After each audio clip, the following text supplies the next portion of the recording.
इसको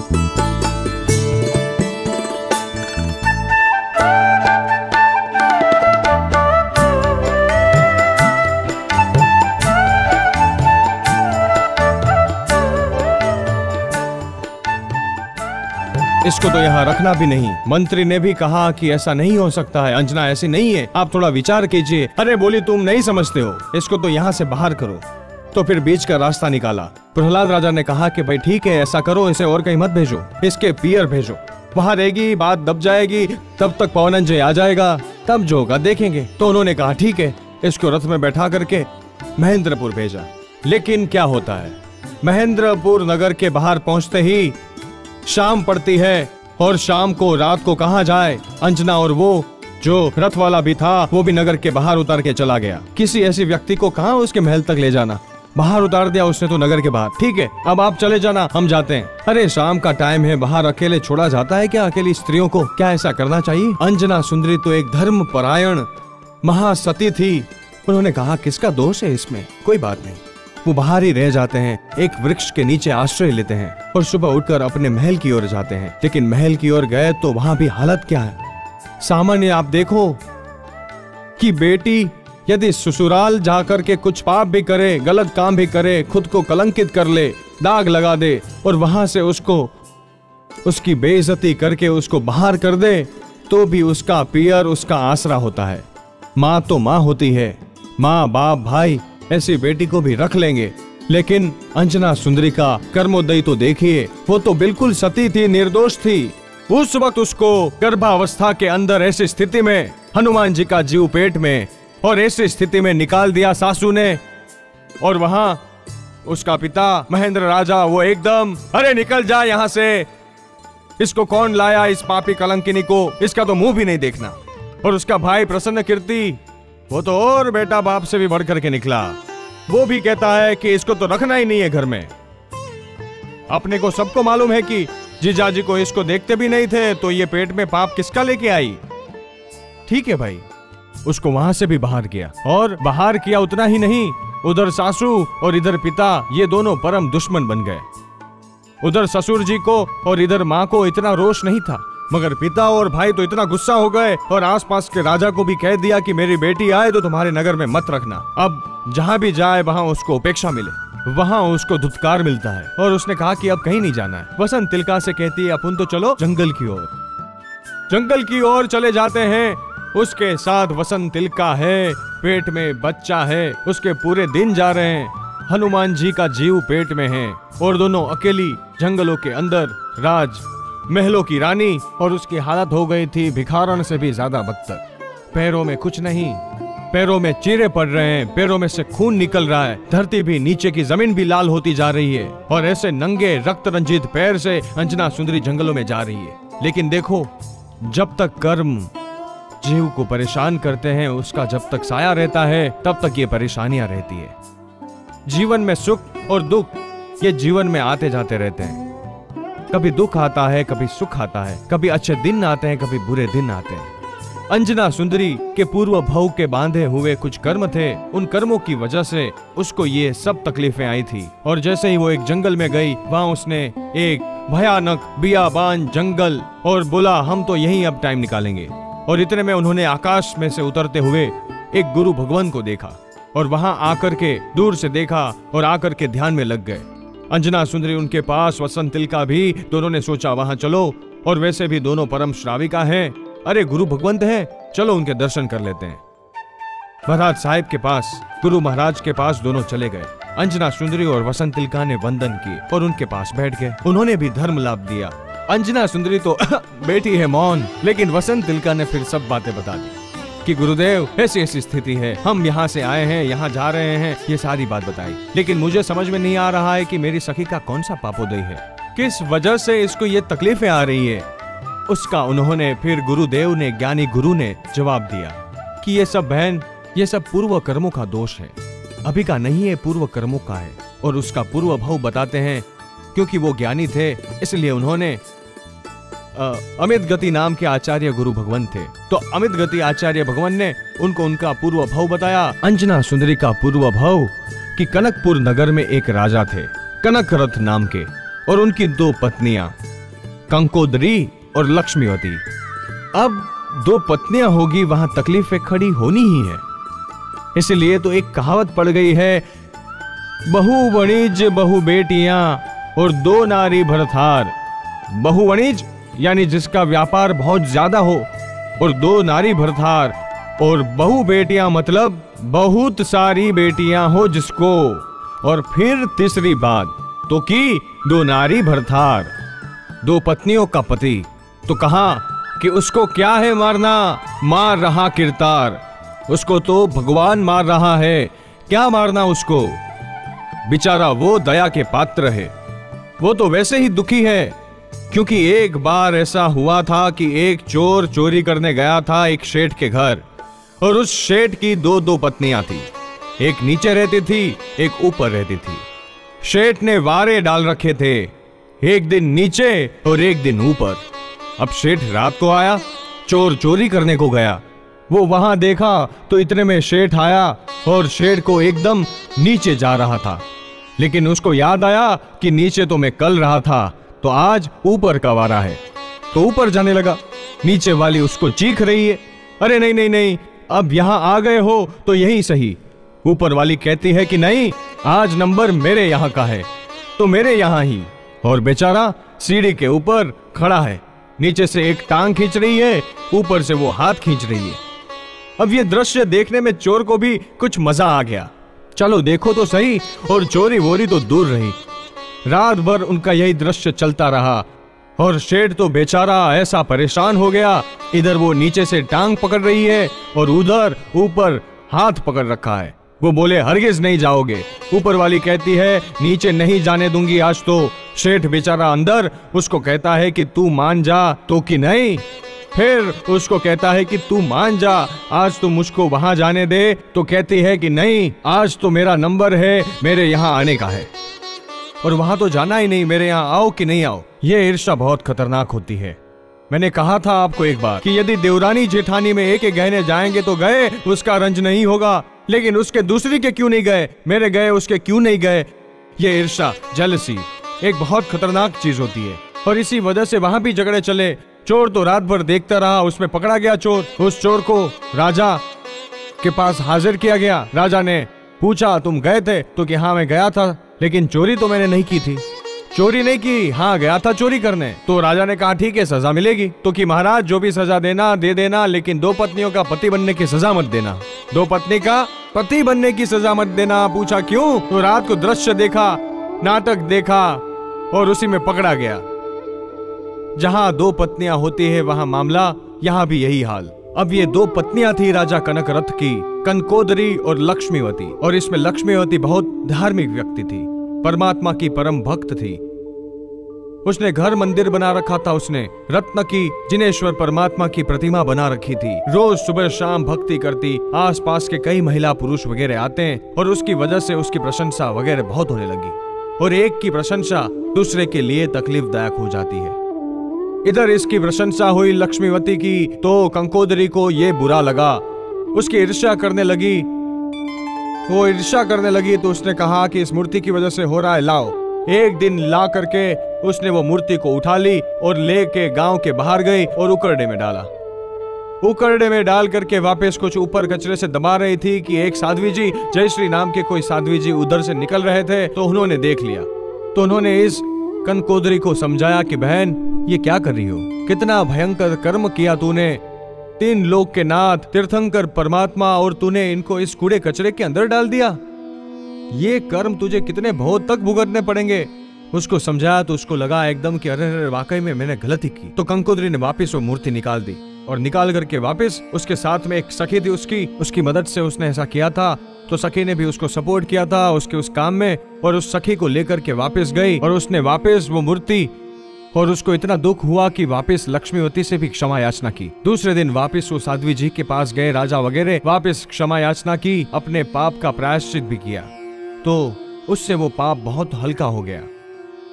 यूं इन ये अमित गति नाम के ज्ञानी गुरु भगवंत ने कहा कि अंजना सुंदरी, वही कंकोदरी का जीव तुम हो। फिर वहां रहकर तुमने थोड़ी देर के लिए भी प्रतिमा उस उकरडे में डाली, उसी का जो कर्म बांधा है, ये तुम्हारे ऊपर कलंक लगा है। और प्रतिमा को तुमने थोड़ी देर के लिए मंदिर से अलग की। तुम्हारे पति का इतने साल का वियोग हो गया। कर्म किसी को नहीं छोड़ते, कर्मों को जरा भी शर्म नहीं है। अरे तुम और मैं तो किस खेत की मूली है, राजा महाराजा चक्रवर्तियों को भी कर्म ने सताया है। श्री कृष्ण वासुदेव को अंत समय में पानी पानी के लिए तरसना पड़ा। ब्रह्मदत्त चक्रवर्ती की दोनों आंखें फोड़ दी गई और उसको नगर से बाहर खाल में फेंक दिया गया। अंधा हो गया और उसके 25,000 यक्षगण सेवा में रहते थे, एक भी नहीं। अब अंत में वो पानी पानी कर रहा था, लेकिन पानी पिलाने वाला नहीं मिलता है और मरकर के 7वीं नरक में। अरे खुद तीर्थंकरों को कर्मों ने नहीं छोड़ा। भगवान महावीर के कानों में खिले डाले गए, पैरों में खीर पकाई गई। कितनी तकलीफें 12.5 सालों तक। ये सब क्या कम हुआ है? ये सब पूर्व के कर्मों की वजह से। तो कर्मों को बिल्कुल शर्म नहीं है। गुरु भगवान ने कहा कि अंजना ये तेरे कर्म, और वसंत तिलका को कहा कि तू उसकी सखी थी, पूर्व भव में तूने उसको सपोर्ट दिया था गलत काम में, तो उसी कर्म को तू भी भुगत रही है और तू इसके साथ तुझे भी रहना पड़ रहा है। तुम दोनों के संबंध ही ऐसे हो गए हैं कि तू इसको छोड़ भी नहीं सकती है, और ये दुखी होगी तो तू भी इसके साथ दुखी रहेगी। एक दूसरे के कर्म है।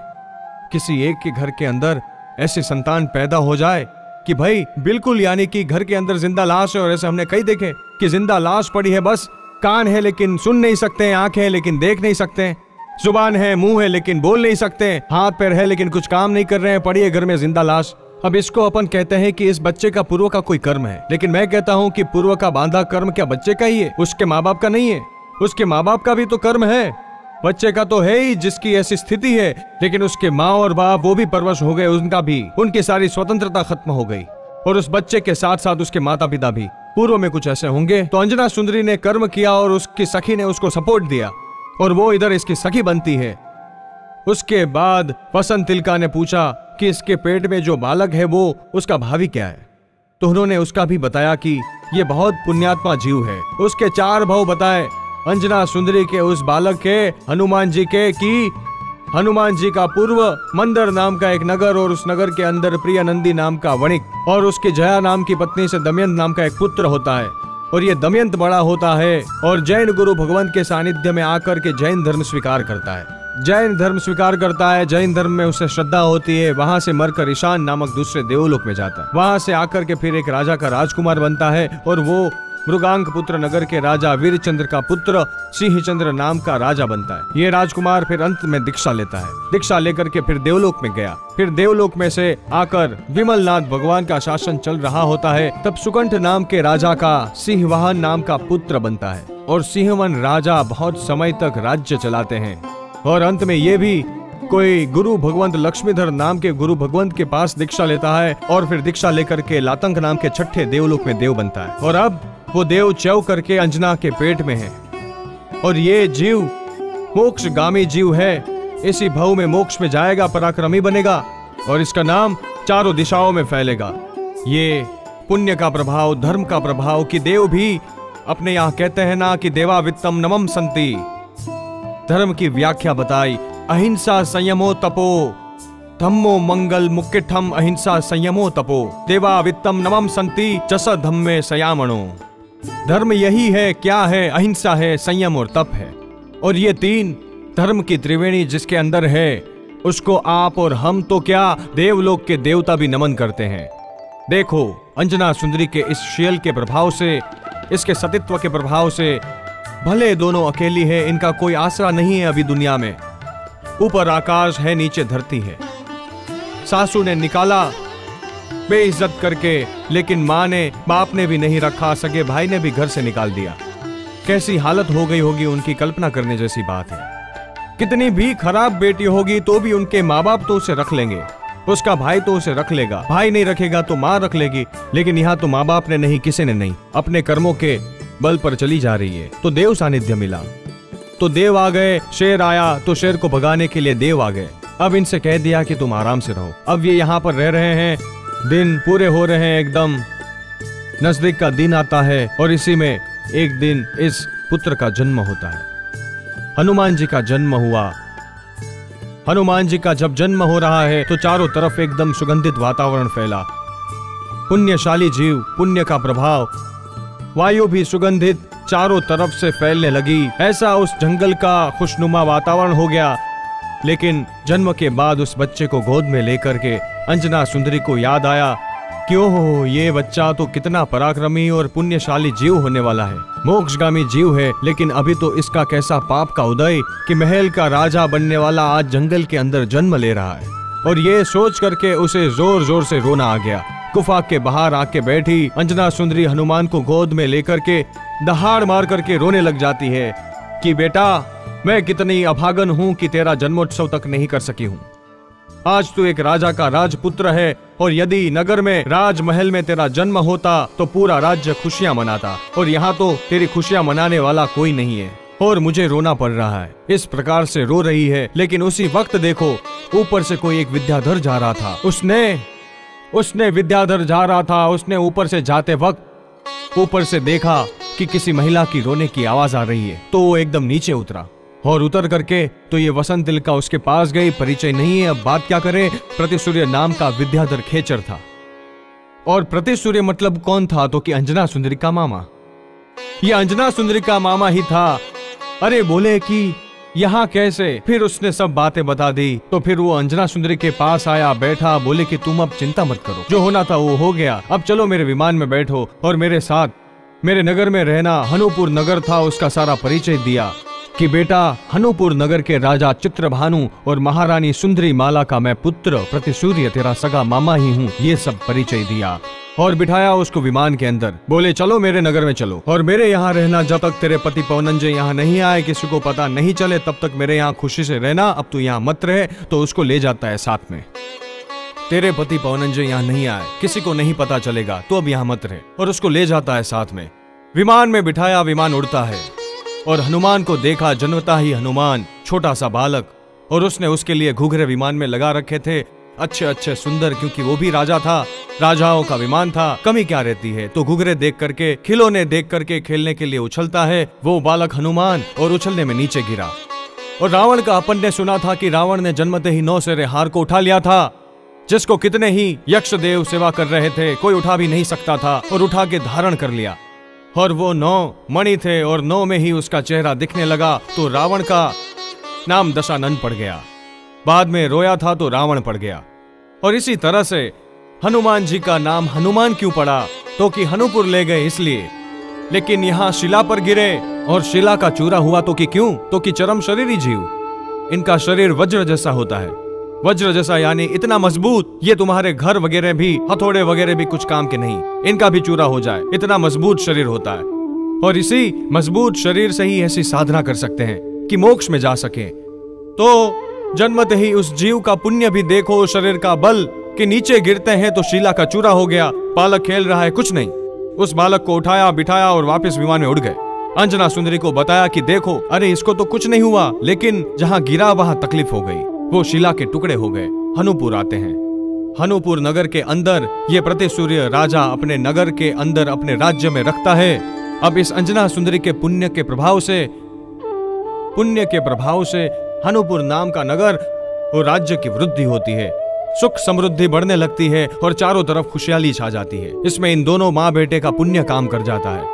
अंजना सुंदरी आई, हनुमान जी आए, और हनुमान जी इतने सुंदर, इतने प्रिय, पूरा नगर उनके पीछे पागल, सब आके उनको खिलाने लगते हैं। अब इस तरह से इनका चलता है। उधर क्या होता है, उधर पवनंजय वहां जाते हैं रावण के साथ, और वहां भी युद्ध होता। तो क्या, धर्मी आत्मा है, धर्मी आत्मा को युद्ध कभी पसंद नहीं होते। रावण को थोड़ा अभिमान था कि मेरी आज्ञा में आना चाहिए, और खर और उनको लेके आओ, क्या करें। उन्होंने कहा कि ठीक है तुम संभालो। बोले मैं सब कर लूंगा, चिंता मत करो, पर ये युद्ध करेंगे, आप भी आओगे और खूंखार खून खराबा होगा, हजारों लाखों लोग मरेंगे, कितनी खून की नदियां बहेगी। इसके बजाय ये सब नहीं हो और हम सब कर ले तो कि ऐसा हो ही नहीं सकता है। बोले मैं सब कर लूंगा, सब तरकीब से, बल से नहीं होता है, कल से होगा। बोले कि मैं वरुण को समझाऊंगा। बोले कि कैसे समझाओगे। बोले क्या वो मुझे सरेंडर होगा। बोला वो सब तरकीब लगाऊंगा।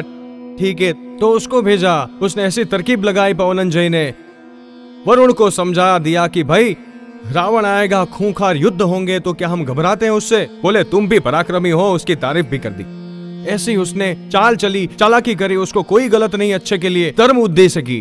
बोले तुम भी पराक्रमी हो, लेकिन नाहक के बेचारे कितने ही लोग मर जाएंगे, उसकी बजाय हम बीच का रास्ता निकालेंगे। तो बोले क्या रास्ता निकालोगे, तो हम क्या उनकी गुलामी करें क्या। बोले नहीं नहीं, गुलामी नहीं, तुम मैत्री रखो। तो कि ठीक है, मैत्री रख लेंगे, और तो कि खर और दूषण को साथ में सौंप देंगे। तो उसने पूछा, रावण मान जाएगा मैत्री में? उसको तो जुनून चढ़ा है सबको मेरी आज्ञा में कर लूं। तो कि नहीं, मैं समझा दूंगा। तो कि ठीक है, जाओ कह दो। वो जो वरुण राजा था वो भी धर्मी जीव था। सब ये परमात्मा के शासन के आराधक लोग, और इसीलिए बाद में सब दीक्षा ले लेकर आत्मा का कल्याण साधने वाले थे। इसलिए तो स्टार्टिंग में कहा था कि रामायण ये दीक्षा की खदान है। रामायण के अंदर एक एक पात्रों का जो वर्णन आता है, जैन रामायण के अंदर, ये गजब का है। सब कम्मे सुरा और फिर बाद में धम्मे सुरा बनते हैं। संसार को भी पाप भी किए तो पीछे नहीं देखा, और अब पाप से हटे हैं तो फिर पाप की तरफ मुड़ के नहीं देखा।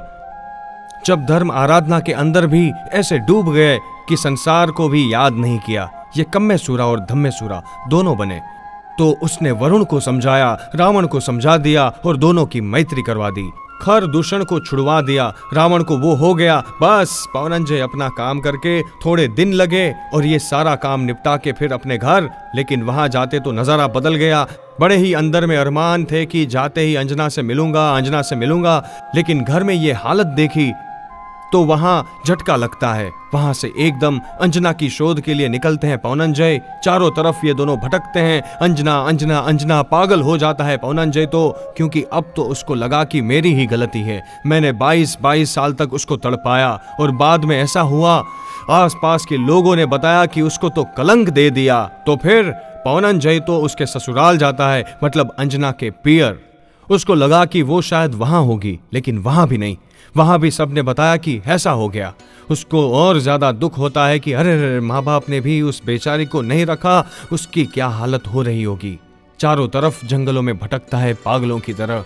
अंजना अंजना अंजना करके दिशाओं को पूरी गुंजा देता है। और इसी तरह से कितने ही दिन निकल जाते हैं, महीने निकल जाते हैं, लेकिन अंजना का पता नहीं लगता है।